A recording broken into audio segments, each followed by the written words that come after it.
अभी आपने वेदों के आधार पर ये देखा और सुना और पढ़ा कि परमात्मा आकार में है और वो कबीर है। वेदों ने प्रमाण दिया कि वो कबीर असी, सारी सृष्टि का रचनहार वो कबीर देव है। ऐसा ही अब देखिए पवित्र बाइबल में, पवित्र बाइबल में ये देखिएगा, पवित्र बाइबल इसमें सृष्टि रचना और ये प्रकाशित कहां से है, ये देखिएगा यहां से, ये देखो यहाँ पर पवित्र बाइबल और इंडिया बाइबल लिटरेचर 67 रकबा रोड, तिलपक, मद्रास, दूरभाष सूचना। इसमें उत्पत्ति ग्रंथ में देखिएगा, ये सृष्टि के 7 दिन, उत्पत्ति विश्व की सृष्टि। आदि में परमेश्वर ने आकाश और पृथ्वी की सृष्टि की, आकाश और पृथ्वी की। यही अथर्ववेद कांड नंबर 1 का अनुवाक नंबर 1 का प्रथम श्लोक बताता है। सबसे पहले परमेश्वर कबीर परमेश्वर ने आकाश वाले शब्द यानी शब्द शक्ति से वाले ऊपर के और नीचे के पृथ्वी वाले लोग ब्रह्म और परब्रह्म के रचे। सृष्टि पृथ्वी डोल बेडोल और सुनसान पड़ी थी और गहरे जल के ऊपर अंधियारा था परमेश्वर का आत्मा जल के ऊपर मंडराता था। ये देखिए सृष्टि के 7 दिन, पहला दिन, दूसरा दिन, तीसरा दिन, ये देखिएगा चौथा दिन और फिर 5वां दिन, ये 5वां दिन और नीचे देखो 6ठा दिन। ये 6 दिन में सृष्टि रच के परमात्मा ने, यह लिखा कि 6वां दिन, 6ठे दिन में प्रमाण है कि परमात्मा ने मनुष्य को अपना ही रूप बनाया। फिर परमेश्वर ने कहा पृथ्वी से एक एक जाति के जीवित प्राणी अर्थात घरेलू पशु और रेंगने वाले जंतु पृथ्वी के वन पशु जाति के अनुसार उत्पन्न हो। वैसा ही हो गया।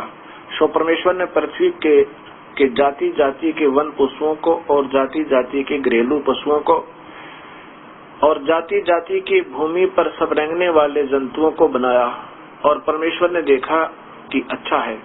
फिर परमेश्वर ने कहा हम मनुष्य को अपने स्वरूप के अनुसार अपनी समानता में बनाएं और वे समुद्र की मछलियों और आकाश के पक्षियों और घरेलू पशुओं और सारी पृथ्वी पर और सब रेंगने वाले जंतुओं पर जो पृथ्वी पर रेंगते हैं अधिकार रखें, यानी ये उनसे सियाना हो, कंट्रोलर हो।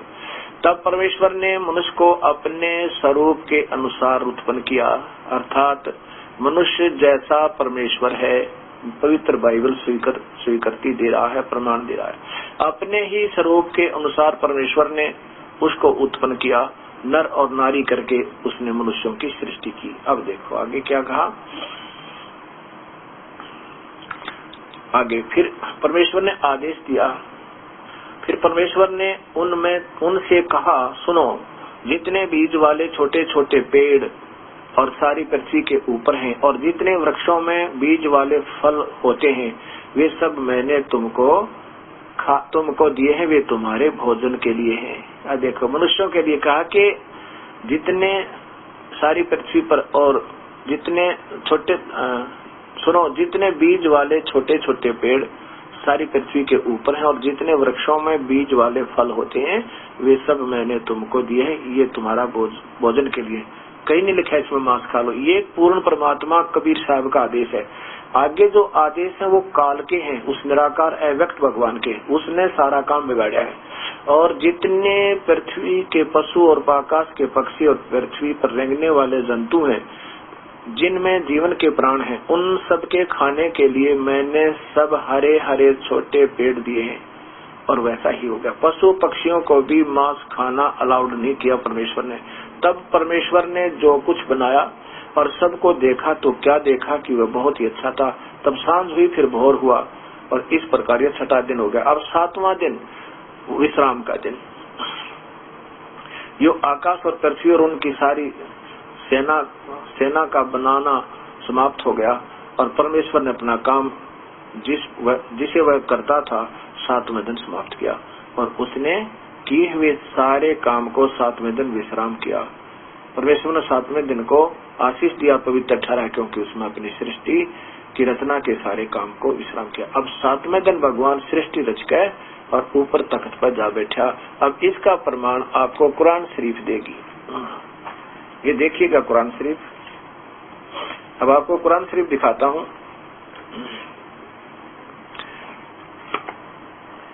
ये कुरान शरीफ आपको बताएगी कि वो कौन है जो 7वें दिन जाके वहां बैठ गया तख्त पे। ये पवित्र कुरान बताओगी। कुरान शरीफ हजरत मोहम्मद जी को मिली है प्रभु की तरफ से। ये इसका प्रत्यक्ष प्रमाण है कि इसमें लिखा है कि वो कबीर परमेश्वर है। ये देखिएगा, इसमें सीधा कबीर नाम लिखा है। एक नहीं, काफी जगह लिखा है, लेकिन मैं इतना ही दिखाऊंगा जितना हमें आवश्यक है। और कोई ये बहकाने और फुसलाने वाली बात नहीं है। इंटरनेशनल लेवल के ऊपर ये ज्ञान चल रहा है। ये कोई बच्चों का काम नहीं, किसी को वैसे ही अधूरा ज्ञान दे दिया जाए या किसी को बहकाया जा सके। आज सभी एजुकेटेड हैं, पढ़े लिखे हैं और शास्त्र हिंदी में उपलब्ध हो गए हैं। हर भाषा में तकरीबन इनका ट्रांसलेट हो चुका है। अब कुरान शरीफ देखिए।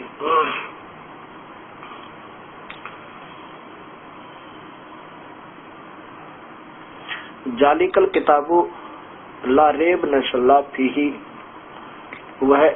यह वह इलामी किताब है जिसमें कोई संदेह की गुंजाइश नहीं। कुरान शरीफ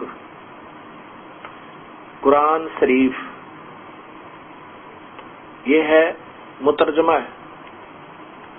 ये सारा कुछ लिखा, अनुवाद टिप्पणी शास्त्रीय अरबी पद्धति पर नागरी लिपि में।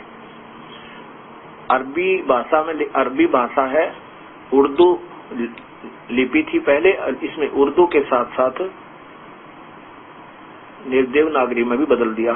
शेरवानी संस्करण प्रकाशक लखनऊ किताबघर, ये मौसम बाग सीतापुर रोड लखनऊ। अब यहाँ देखिएगा, इसके प्रश्न नंबर 605 पे देखिए नीचे।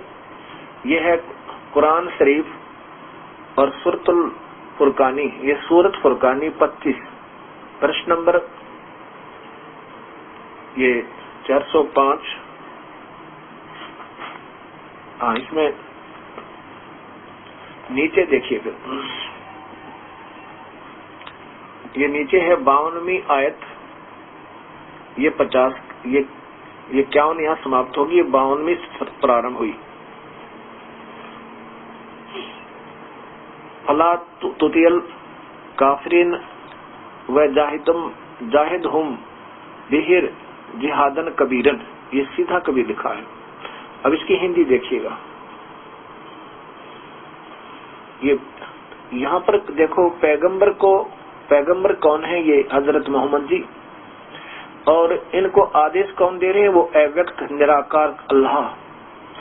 तो ए पैगंबर, तुम काफिरों का कहा न मानना और इस कुरान की दलीलों से उनका सामना बड़े जोर से करना। इन कबीर का अर्थ बड़ा कर दिया और जिहाद का अर्थ जोर से करना। अब इसका वास्तव अर्थ क्या बनता है ये दास बताओगा।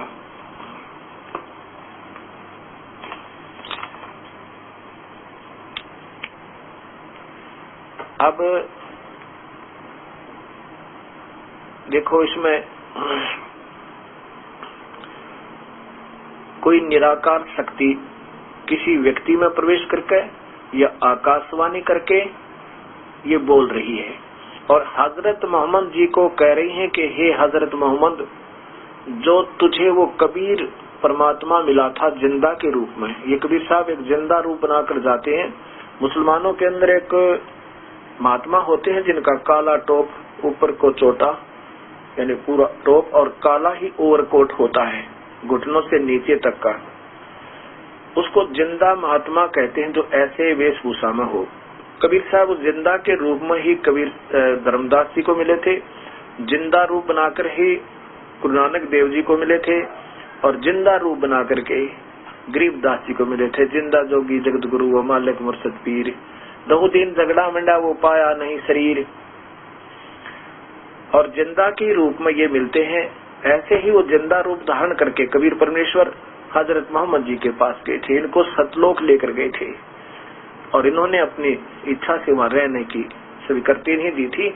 फिर कबीर साहब ने अपनी प्यारी आत्मा को वापस छोड़ दिया था। उनको मालूम है कि ये काल मेरी आत्माओं को छोड़ता नहीं, इनको यहाँ झूठे लालच में फंसाकर छोटी सी प्रभुता दे देता है, फिर ये बड़ी आत्मा भूल जाती है मुझे।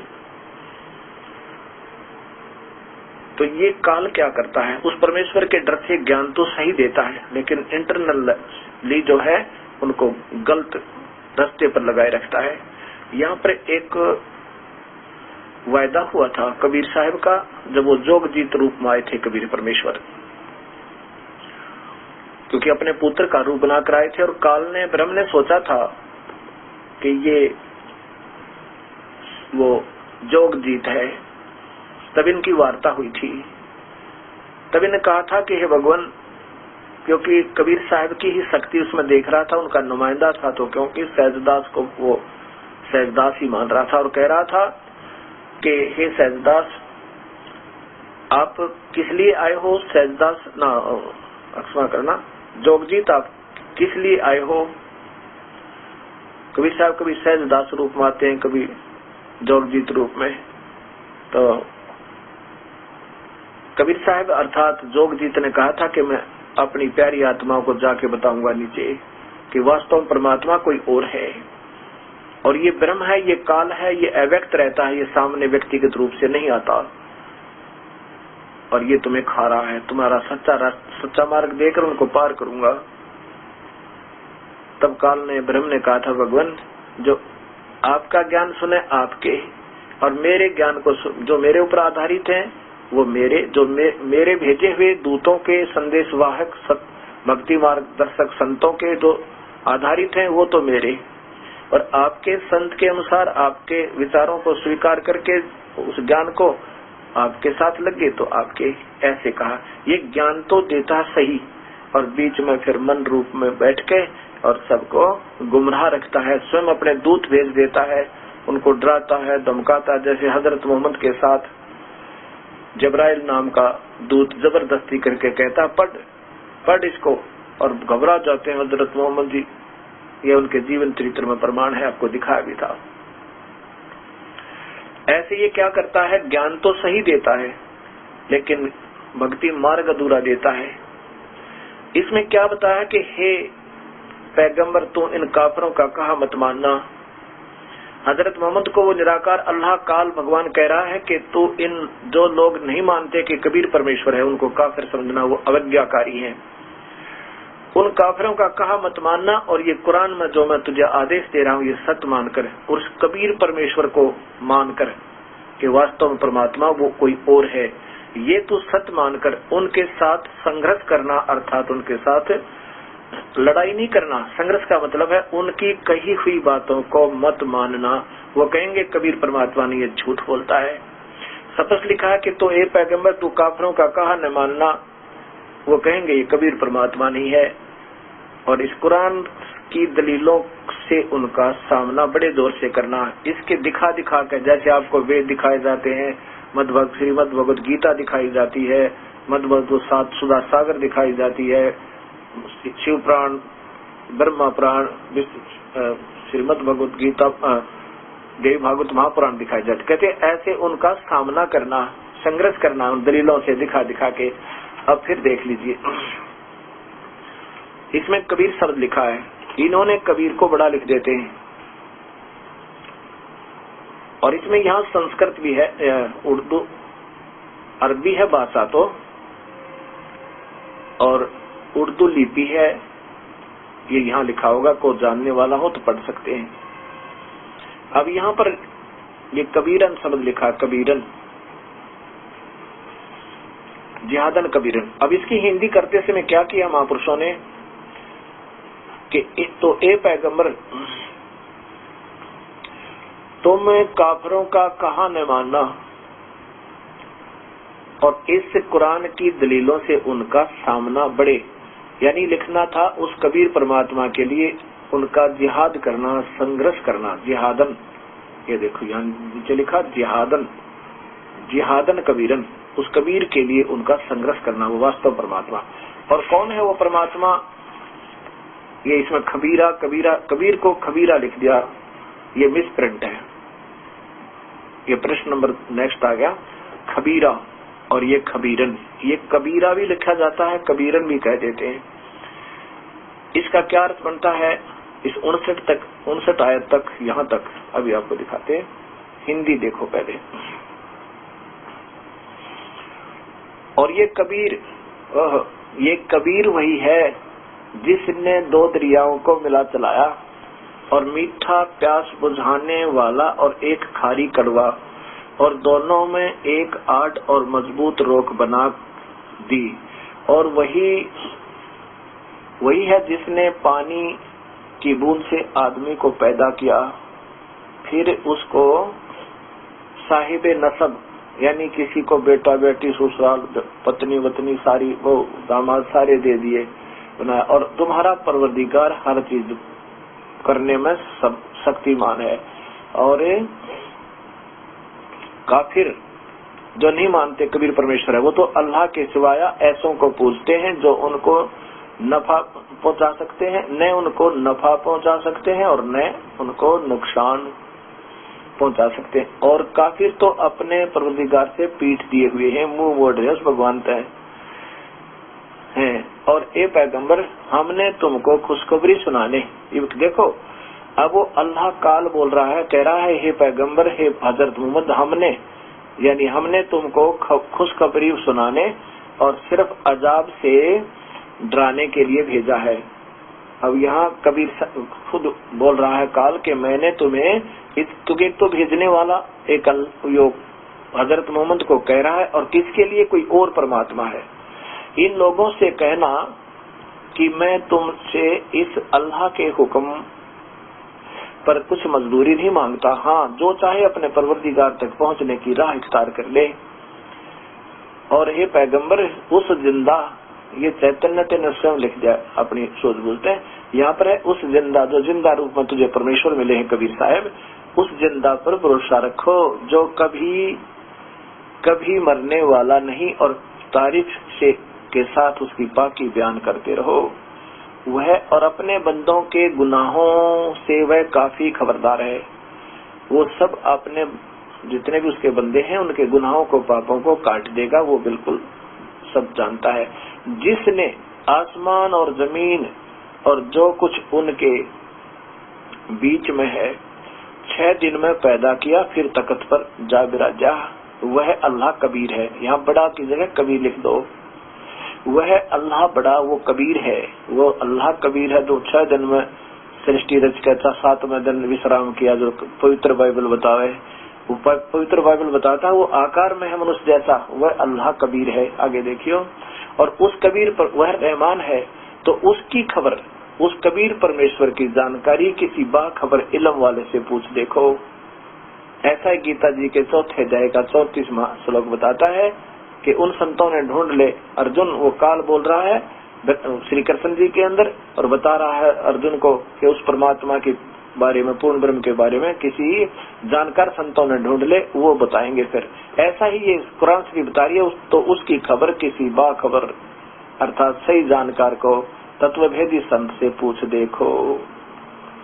अब यहाँ विचार करना पड़ेगा कि ये सच्चाई प्रत्यक्ष है लेकिन समझ नहीं पाए।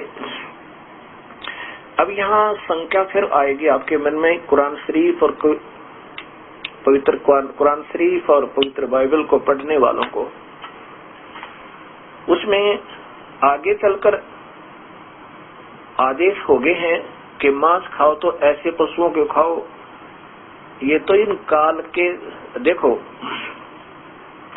ये काल के दूत और काल स्वयं आकर के ऐसे गलत आदेश देता रहता है। जैसे आपको मैंने दिखाया था पीछे, राधा स्वामी जी का व्यास के डेरे से एक बाबा जयमल सिंह जी के बाद महात्मा सावन सिंह जी को वहां के गद्दी पर बैठाया। महात्मा सावन सिंह जी कहते हैं कि एक बार मेरी टांग टूट गई, हॉस्पिटल में था और वहां मैं जो सिमरन कर रहा था तो मुझे गुरुदेव के आदेश हुए, दर्शन हुए। सिमरन करते करते वो तो शरीर तो छोड़ चुके थे, मुझे ऐसे ध्यान में दिखे और मुझे आदेश दे दिया, यदि खास जरूरत पड़ जा तो मांस और खा सकते हो, शराब भी पी सकते हो, कोई दिक्कत नहीं। क्योंकि डॉक्टरों ने कह दिया होगा कि यदि मांस खा लोगे तो हड्डी जल्दी जुट जाएगी। अब उस बहाना लेने के लिए उन्होंने गुरु जी की आड़ ले ली। ऐसे ये काल अपने रूप बना करके गुरु का, क्योंकि जो काल पुजारी हैं ब्रह्म उसी के साधक हैं, चाहे वो किसी प्रकार के ज्ञान को करते हैं, नाम सही नहीं है तो वो काल ही की पूजा में। तो ऐसे ये काल उसी गुरु का रूप बनाकर नकली सामने आ जाता है और आदेश दे देता है। फिर बड़ी आत्मा कहती है तो गुरुदेव का आदेश, फिर हमने क्या दोष है, और फिर इनको नरक में ठोक देता है। अभी दिखाता हूँ आपको। अब देखिएगा प्रमाण, राधा स्वामी व्यास वाले डेरे के महात्मा, उसके बाद जो विराजमान हुए गद्दी पर। अब है जीवन चरित्र परम संत बाबा जयमल सिंह जी महाराज। ये तो बाबा जयमल सिंह जी ने तो व्यास का डेरा जो है चालू किया था। इन्होंने वहां पर काफी साधना की थी, 5 नामों की, जो पांचों के पांचों काल के हैं। उनके बाद ये कृपाल आश्रम से छपी हुई है, ये है वही बाबा जयमल सिंह जी महाराज का, ये कृपाल जी के वहां से, और ये कृपाल आश्रम से प्रकाशित है। ये देखते हैं यहाँ पर नीचे देखिए, सावन कृपाल पब्लिकेशंस, कृपाल आश्रम, संत कृपाल सिंह मार्ग, विजयनगर दिल्ली, इतने पे ये इनके फोन नंबर हैं। और इसमें ये प्रथम जो है ये आगरा वाले बाबा स्वामी शिवदयाल जी हुए हैं।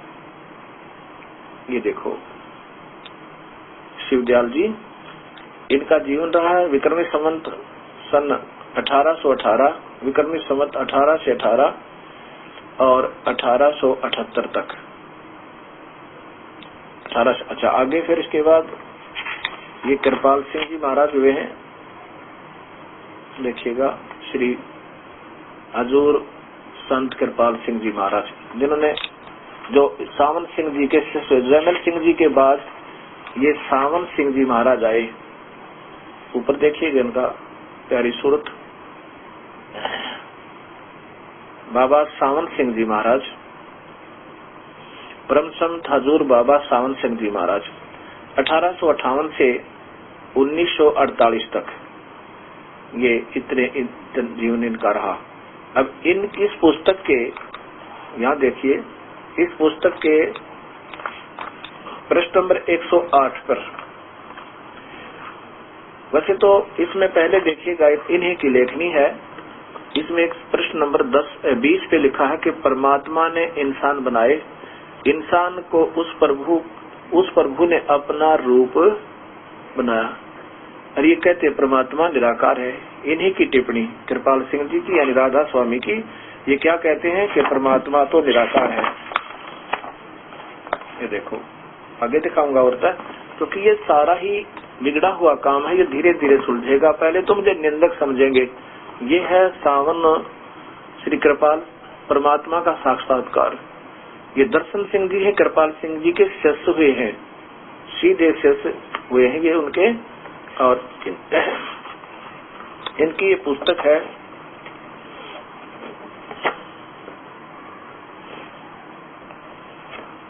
क्या हम परमात्मा का साक्षात्कार कर सकते हैं, संत दर्शन सिंह जी। और यहाँ पर ये देखिएगा 1978 की प्रथम अमेरिका यात्रा के दौरान शिकागो रेडियो से प्रसारित भेंट वार्ता के आधार पर प्रश्न, क्या परमात्मा का साक्षात्कार कर सकते हैं? हाँ, हम इसी जीवन प्रभु का साक्षात्कार कर सकते हैं। देखिए नीचे, ज्यादा ना बता के परमात्मा जब व्यक्त हुआ, व्यक्त माने आकार में आया, यानी व्यक्तिगत रूप से प्रकट हुआ मनुष्य रूप में, फिर इजहारे में आया, उसने दो रूप बना लिए, परमात्मा का प्रकाश और मंडलों का रहा। कहते अब वो प्रकाश आकार में नहीं रहा, वो तो ये दो रूप हो गया। शब्द यानी आवाज सुनाई देती है और रोशनी, घूम फिर कर ये सारे के सारे यहाँ टिक जाते हैं। आगे देखिए नीचे, परमात्मा देखने में कैसा है? परमात्मा आकार रहित है।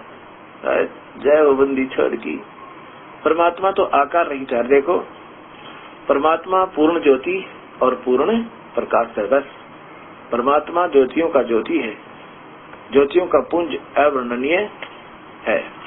अब यहाँ यही बात चक्कर पड़ा है कि अवर्णनीय है, इसमें देखोगे।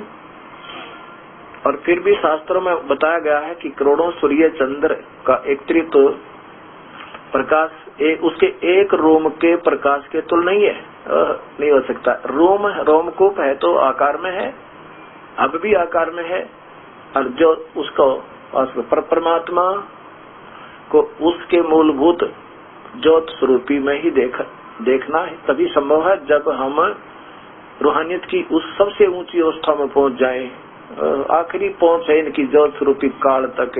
ये देखो अब इसमें ये बाबा जयमल सिंह जी का जीवन चरित्र जो है,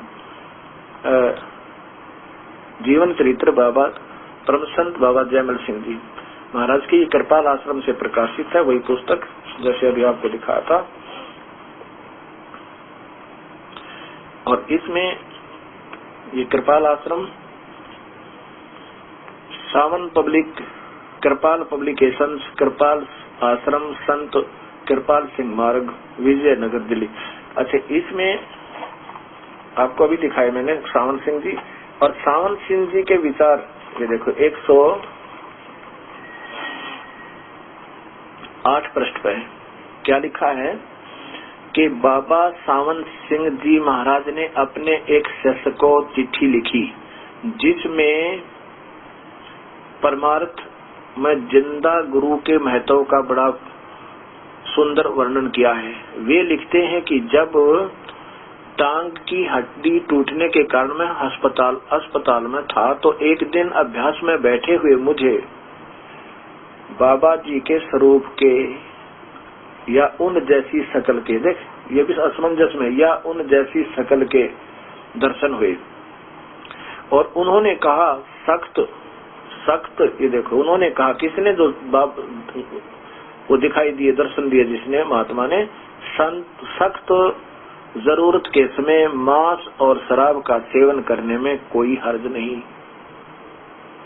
फिर देखिए जो दर्शन दिए ना, जिसने आकर अभ्यास में दर्शन दिए गुरु जी ने, इसने जयमल सिंह जी ने, सख्त, सावन सिंह जी कह रहे हैं सख्त जरूरत के समय मांस और शराब सेवन करने में कोई हर्ज नहीं, लेकिन जब मैंने 5 नाम का सुमरण किया तो वह स्वरूप उठकर चला गया। अब क्योंकि मैंने बाबा जी को जिंदा साक्षात देखा था और उनका रंग रूप मेरे नैनों में बसा हुआ है, इसलिए मैंने धोखा नहीं खाया। कदे कोई सोचे मैं वैसे ही कह रहा हूँ। अब ये बात समझनी भक्त आत्मा, ये दास आपको यही बताना चाहता है कि ये संत जो है ऐसे ये काल इन सब को नचा रहा है, चाहे वो किसी भी मजहब की या पंथ की परंपरा में बंधे हुए हैं, इन सब का यो ऐसे ही चक्कर कटा रहा है। अब आपको दिखाता हूँ कि पवित्र बाइबल में आगे प्रमाण है कि प्रभु ने सबसे पहले आदम रचा, आदम की हड्डी निकालकर हव्वा उसकी पत्नी बना दी, दोनों को एक वाटिका में छोड़ दिया और उसमें कहा कि तुम इस बीच में लगे हुए जीवन के वृक्षों के फल मत खाना, तुम खा लोगे तो मर जाओगे। ये आदेश यहाँ से इस काल भगवान के प्रारंभ हो गए, निरंजन के, जो व्यक्त नहीं आता, जो अव्यक्त रहता है, प्रत्यक्ष सामने नहीं आता, और आता है तो किसी अपना अन्य रूप बनाकर, जैसे फरिश्तों को भेज देता है। अब यहाँ पर इस काल के आदेश हो गए काल ने बहका दिया, कह दिया कि तुम बीच वाले ये फल मत खाना, तुम खा लोगे तो मर जाओगे। एक दिन कहते हैं सर्प आया और सर्प ने हव्वा से कहा कि तुम ये बीच वाले फलों को, वृक्षों के फल क्यों नहीं खा रहे हो। हव्वा ने बताया, आदम की पत्नी ने बताया कि हमें प्रभु ने मना किया है, ईश्वर ने हमें मना किया है, यदि तुम बीच वाले फलों वृक्षों के फल खा लोगे तो मर जाओगे। सर्प ने कहा, बहका दिया तुम्हारे को भगवान ने, और भगवान नहीं जानती, इसके खाने से बताऊं क्या होगा। सर्प बता रहा है, सर्प को तो ज्ञान है, ये काल जो है ये सबको नाच नचा रहा है। सर्प कह रहा है कि मैं जो है ये बताऊं भगवान ईश्वर तुम्हें क्यों नहीं बीच वाले वृक्षों के फल खाने देता, कि यदि तुम ये फल खा लोगे तो तुम्हारी आंखें खुल जाएंगी और तुमने भले बुरे का ज्ञान हो जाएगा। और प्रभु नहीं चाहता कि ये मनुष्य मेरे जैसा हो जावे, कहीं मेरे मार्ग में बाधक पड़ जावे। राजनीति ये काल है, ये ब्रह्म है, ये क्षर पुरुष है, ये सबको नचा रहा। अब देखियो तो उन्होंने क्या किया, वो खा लिया। उन्होंने वो बीच वाले फल, उसकी पत्नी ने, हव्वा ने कहा अपने पति आदम से कि हम ये बीच वाले फल खाते हैं और हमें दिखाई देने लग जाएगा, अच्छे भले बुरे का ज्ञान हो जाएगा। तो तब परमेश्वर वो भगवान आया और कहा कि तुम, तब उन्होंने दिखने लग गया कि उन दोनों ने जो फल खा लिया, बीच वाले जो वृक्ष थे उनके, जिसको मना किया था भगवान ने ये नहीं खाना, तो उनको अपने आप को पता लग गया तुम तो निवस्त्र हो, शर्म आने लगी। ऊपर से कहते हैं आकाशवाणी हुई भगवान की कि तुम कहाँ हो हव्वा और आदम। तब वो दोनों अपने पर्दों के ऊपर उस अंजीर के पत्तों से अपने गुप्तांगों को छुपा के और छुप गए वृक्षों की आड़ में, और वहां से बोले कि हम यहाँ छुपे हुए हैं तेरे डर से, शर्म के मारे हम यहाँ छुपे हुए हैं। तो प्रभु ने कहा कि क्या तुमने वो बीच वाले फलों, वृक्षों वाले फलों के को खा लिया, बीच वाले पेड़ों के फलों को खा लिया जो मैंने मना किया था। हाँ जी हमने वो खा लिया। किसने बताया तुमने? कि सर्प ने मेरी पत्नी को बहका दिया, आदम बोला, और उसके कहने से मैंने दोनों ने खा लिया, हमारे से गलती होगी। तब अब देखिए, अब यहाँ से काल इनको गुमराह रखा है, अपने पिता अपने पुत्रों को भी नहीं बताने देता ये सही मार्ग। अब कहते हैं आदम जो है ये ब्रह्मा का अवतार है, ब्रह्मा के लोक से आया हुआ कोई शक्ति गण थे, और हजरत मोहम्मद जो थे ये शिव जी के अवतार हैं। हिंदू और मुसलमान दोनों लड़े, वो कहे हमारा शिव जी तगड़ा, मुसलमान के हमारे हजरत मोहम्मद तगड़े, और ये दोनों ही शक्ति शिव जी की ही लोक से एक शक्ति आई थी, एक शक्ति युक्त हंस आत्मा आए थे, और वो मुसलमान लोग भी इसी को निराकार मान के, साकार मान के इन्हीं तक की पूजाएं कर रहे हैं, और दोनों आपस में लड़ रहे हैं। ये हमारी अनजानपना, क्योंकि हमें शास्त्रों का सही ज्ञान नहीं हुआ। अब यहाँ देखिए,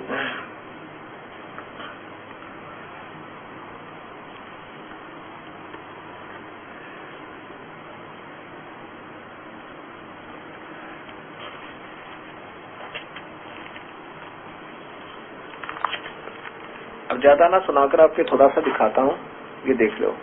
इसके बाद फिर ये कुरान शरीफ आपको सुलझेगी। ये वही पवित्र बाइबल,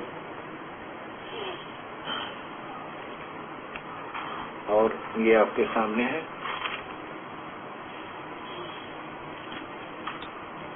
इंडिया बाइबल लिटरेचर 67 रकबा रोड, कलफक, मद्रास, दुर्वासित में।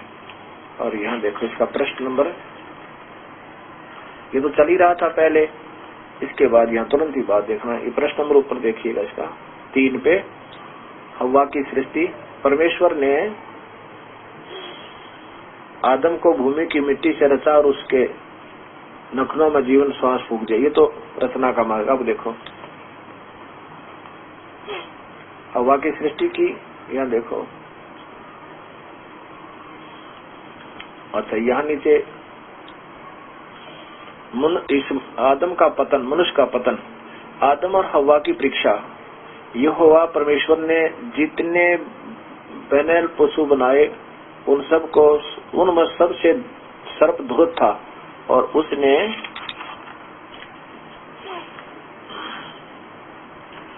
स्त्री से कहा, हव्वा से कहा, क्या सच है कि परमेश्वर ने कहा कि तुम उस उद्यान के किसी वृक्ष का फल ना खाना?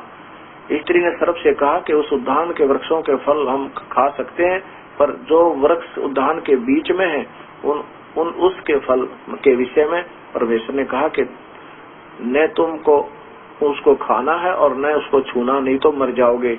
तब सर्प ने स्त्री से कहा कि तुम निश्चय न मरोगे, वरना परमेश्वर आप जानता है कि जिस दिन तुम उसका फल खाओगे उस दिन तुम्हारी आंखें खुल जाएंगी और तुम भले बुरे का ज्ञान पाकर परमेश्वर के तुल्य हो जाओगे। यो भगवान नहीं चाहता ऐसा कर दे। अब देखो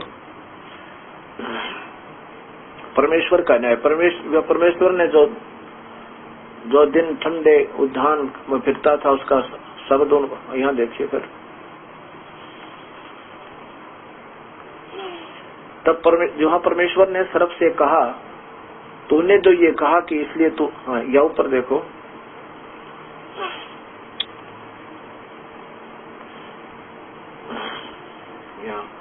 परमेश्वर ने पुकारा, आदम से पूछा तुम कहाँ हो?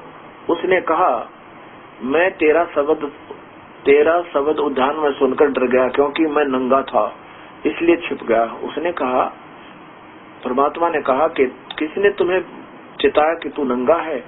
जिस वृक्ष का फल खाने को मैंने तुझे वर्जा था, मना किया था, क्या तूने उसका फल खाया है?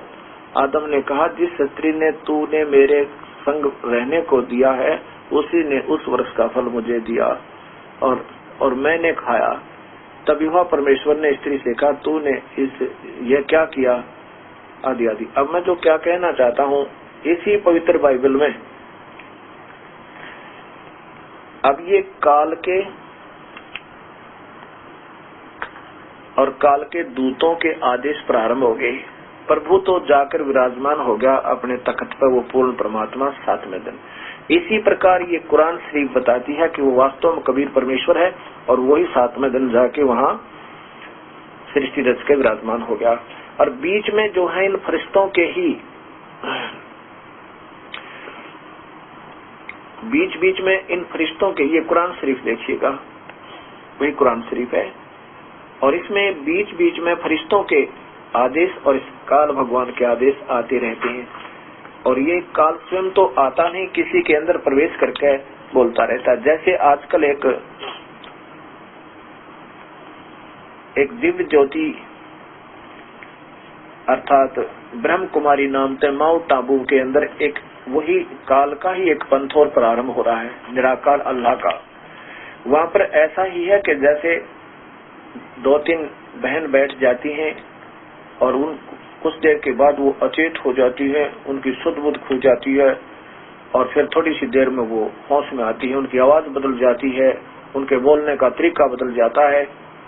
तो वो जो आदेश देते हैं उनको नोट कर लिया जाता है टेप से, रिकॉर्डरों से, फिर बाद में लिख लिया जाता है। ऐसे धीरे धीरे ये एक पंथ बन जाएगा जैसे मुसलमान धर्म बना था। और वो समय समय पर ये काल अपने आदेश चेंज करता रहता है और फिर थोड़े से दिन में इनको ऐसे ही अपना एक ग्रुप बन जाएगा, एक मजहब का रूप धारण हो जाएगा और निराकार तक ही सब सीमित है।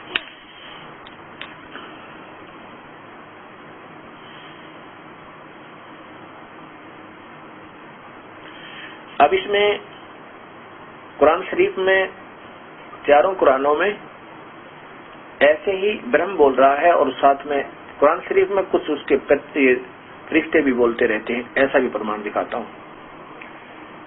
पवित्र बाइबल का 60% अंश चारों कुरानों में है पवित्र बाइबल से, क्योंकि सबसे पहले आदम से ही ये परंपरा चली, फिर उसी में अब्राहिम जी हुए, हजरत अब्राहिम के बाद ईसा जी हुए, और भी कई आए, इसमें हजरत ईसा जी हुए, ईसा जी के बाद फिर ये हजरत मोहम्मद जी हुए। इन सब का मिलता जुलता है। ये देखिए पवित्र कुरान में उसी पवित्र बाइबल का फिर थोड़ा सा अंश है। ये है कुरान, ये है कुरान अनुवाद है सूरतल बफरती 2 का प्रश्न नंबर 33 है। ये कुरान है, वही पर देखिए कुरान शरीफ और अलिफ लाम मीम सूरतल बफरती, इसमें क्या लिखा है नीचे देखिए, यहाँ से आइए प्रश्न नंबर 33 पे। आदम को जब नाम बता दिए, अल्लाह ने कहा मैं जानता हूँ जो तुम नहीं जानते, और फिर आदम को सब चीजों के नाम बता दिए। फरिश्तों के सामने पेश करके उनसे कहा कि तुम सच्चे हो तो तुम मुझको इन चीजों के नाम बताओ। फरिश्तों, अब नीचे देखना, यानी वही है ये जब हमने खुदा ने फरिश्तों से कहा कि आदमी की ओर सजद करो, और इब्लिस शैतान को छोड़कर सारे फरिश्तों ने सजद किया, उसने न माना और घमंड में आ गया और काफिर अवज्ञाकारी हो गया। अब देखो, और हमने कहा कि ए आदम, मैं तुम और तुम्हारी बीबी बेशत में रहो बसो, और उसमें जहाँ कहीं से तुम्हारा जी चाहे इत्मीनान से खाओ, और इस पेड़ के पास मत भटकना। ये काल बोल रहा है, ऐसा करोगे तो अन्यायियों में हो जाओगे। बस शैतान ने दोनों आदम और हव्वा को उसी पेड़ कारण बहकाया और उस पेश से निकलकर छोड़ा जिसमें वे थे। हमने हुक्म दिया कि तुम उतर जाओ, और बाद लोगों को के दुश्मन रहेंगे। फिर आदम ने, या देखो, अपने पालनकर्ता की कुछ बातें प्राप्त की तो अल्लाह ने उसकी तौबा मान ली। बेशक वह बार बार क्षमा करने वाला बेहद मेहरबान है। और हमने हुक्म दिया कि तुम अब यहाँ से उतर जाओ, और फिर अगर मेरी तरफ से तुम लोगों के पास कोई हिदायत पहुँचे तो मेरी हिदायत की पैरवी करेंगे। उन पर न तो डर होगा और न वो दुखी होंगे। अब ये काल बोल रहा है, जगह जगह पर इस काल ने ऐसे ही काफी आदेश दिए। अभी आपको दिखाता हूँ।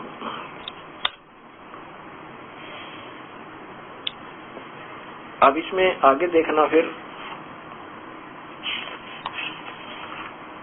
प्रश्न नंबर, अब देखें इसी कुरान शरीफ में प्रश्न नंबर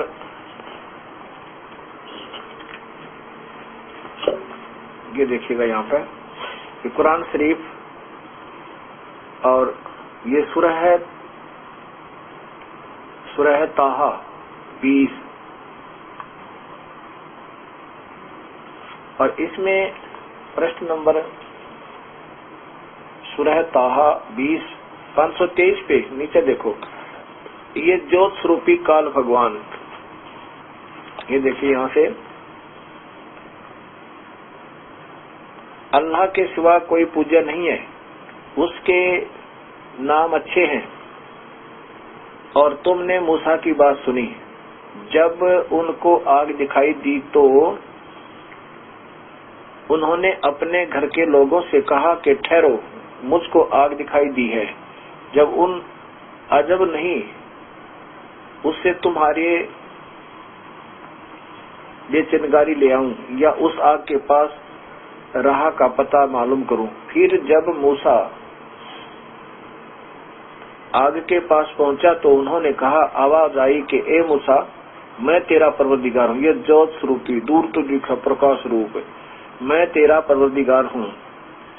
तो और तू अपनी जूतियां उतार दे, तू तौबा की पाक घाटी है, और मैंने तुमको पैगंबरी के लिए चुना है। अब देखो, काल कह रहा कि मैंने तुझे पैगंबर बना के भेजा, वो अग्नि रूप ज्योत स्वरूपी, जो अग्नि दिखाई दी थी। तो जो कुछ आज्ञा होती है उसको सुनो, बेशक मैं ही अल्लाह हूँ, मेरे सिवा कोई बंदगी के काबिल नहीं है। सो मेरी ही इबादत करो, मेरी याद के लिए नमाज करो। अब ये हो गया ना, अग्नि रूप में मूसा जी को अल्लाह दिखा। अब आपको दिखाता हूँ फरिश्तों के आदेश। इसी में फरिश्तों के आदेश देखो 519 पे। ये कहते हैं कि हम तो परवरदिगार के भेजे आते हैं इस काल के। ये देखो इसी कुरान शरीफ पे प्रश्न नंबर 519 पे देखिएगा। हम फरिश्ते तो, अब कभी तो फरिश्ते आदेश देते हैं, कभी ये काल आदेश देता है। ये 519 पृष्ठ है और यहाँ नीचे देखिएगा, हम फरिश्ते तुम्हारे पालनकर्ता के बिना हुक्म नहीं आते। जो कुछ हमारे आगे होने वाला है, जो कुछ हमारे पहले हो चुका है, जो कुछ इन दोनों के बीच में है, सब उसी के हुक्म से है। तेरा परवरदिगार भूलने वाला नहीं है। आसमानों और जमीन का और जो कुछ भी आसमानों के बीच है उनका परवरदिगार है। तो उसकी इबादत करो, उसी की बंदगी पर जमे रहो और तुम्हारा भला तुम्हारी जान है, अल्लाह जैसा कोई और है। अब यहाँ पर ये फरिश्ते बोल रहे हैं और वो काल भगवान आकर के इनको आदेश दे गया। अब देखो कैसे राहत देते हैं बीच बीच में। जैसे अपने अभी राधा स्वामी की वो कथा सुनी कि बीच में शराब का आदेश हो गया, वो काल ही दे जाता है मांस और शराब का। अब ये सारा काम बिगड़ जाएगा। इस पुस्तकों को पढ़ कर ये सब मांस और शराब खाना प्रारंभ कर देंगे। थोड़ी बहुत जो भक्त आत्मा थी, भक्तिपना, वो भी समाप्त हो जाएगा। अब देखो आगे क्या कहते हैं, रोजों के अंदर। अब रोजे क्या होते हैं, 30 दिन लगातार ये सुबह से लेकर शाम तक कुछ खाना नहीं खाते मुसलमान भाई, और फिर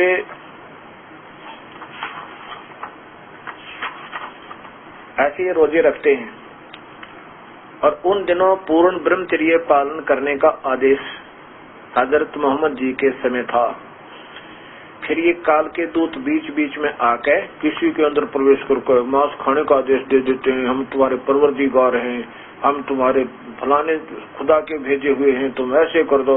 वो बेचारी भोली आत्मा डरती डरती और फिर उनके आदेश को स्वीकार कर लेती है। अब देखिएगा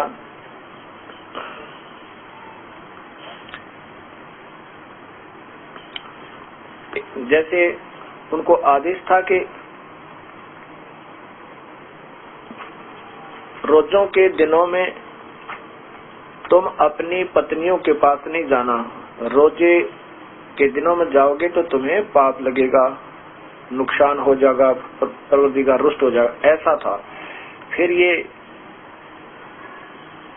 अब क्या बताऊं, क्योंकि ये थोड़ा सा लिखा है धार्मिक ग्रंथों में, दिखाना पड़ रहा है ताकि आपके हृदय में ये जच जाए कि दास तो कहना चाहता बिल्कुल 100 का 100 सत्य है।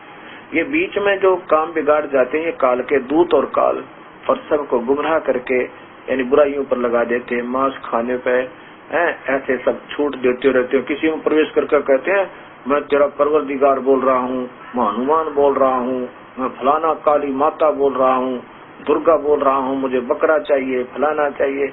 तो ये भोली आत्मा डरती हुई स्वीकृति दे देती है।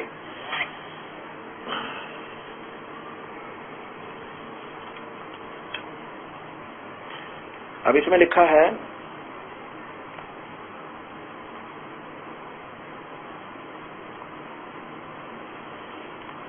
ये कुरान शरीफ, और इसके ये देखिएगा यहाँ प्रश्न नंबर ये 65 है।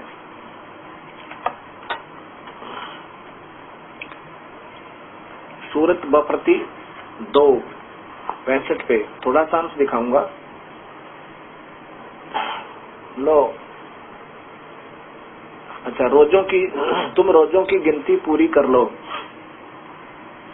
और इसलिए तुम अल्लाह की बड़ाई बयान करो कि उसने तुमको सच्ची राह दी है और ताकि तुम उसका एहसान मानो।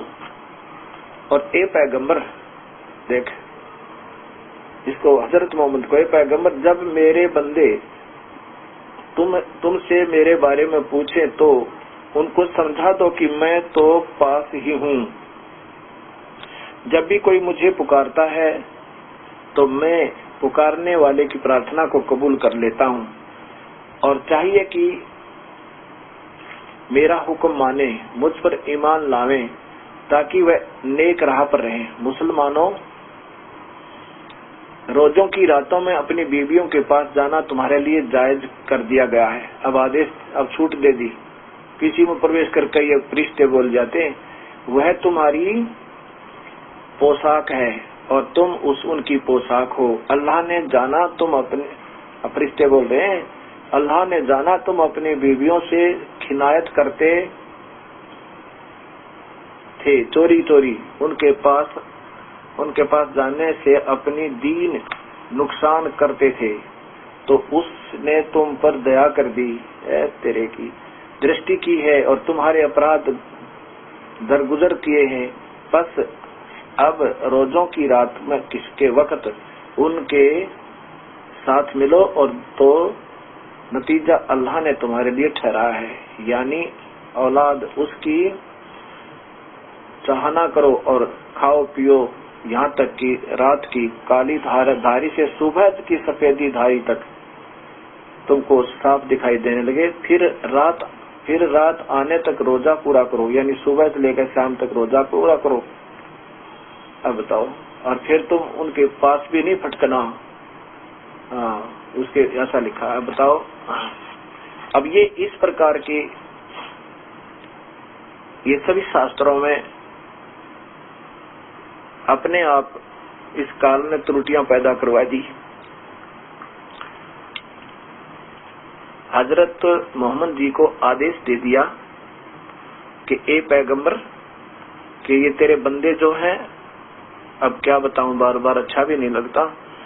अब कहने का भाव ये है कि तुम चोरी चोरी ये गलतियां करते थे। पहले तो पाबंदी थी कि रोजे करो, तब अपना ब्रह्मचर्य का पालन करो, फिर छुट्टी दे दी, अब कोई बात ना है। तो ये जो छूट है, ऐसे फिर आगे छूट दे दी। परमात्मा तो 7 दिन में 6 दिन सृष्टि रच गए और इनको दे के इस काल को जो भी इसको देना था और वापस अपने तख्त पर जा बैठा। अब ये काल नचा रहा सबको। अब ये काल का फिर जाल देखियो, पवित्र बाइबल में